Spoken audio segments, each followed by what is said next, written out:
Apakah orang yang semayang Jumaat tertidur masa khatib membaca khutbah? Jawabnya, sedaplah dia.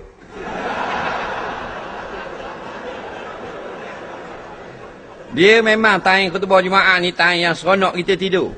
Batu Nabi pesan kalau berasa mengatuk, naklah akak punggung. Alih, buat gitu. Buh kat ni sikit. Tak perlu jauh. Biar beranjak tepat punggung. Kerana masa tu syaitan datang mengalunkan lagu-lagu untuk seronok kita tidur. Padahal panas tengah hari. Tak. Tapi kita boleh tidur. Tak percaya tengok hari Jumaat. Satu soh 80 orang, 8 orang tak tidur. Orang lain main buah belaka. Tak dapat pahala mendengar khutbah dan tidak dapat ampun dosa seminggu.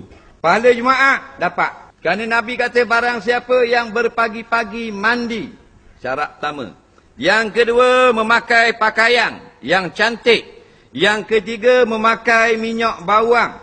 Yang keempat, pergi dengan tenang, syarat dia. Yang kelima, solat sunat dahulu. Yang keenam, mendengar khutbah. Tengok ada syarat. Luput satu syarat, tak boleh.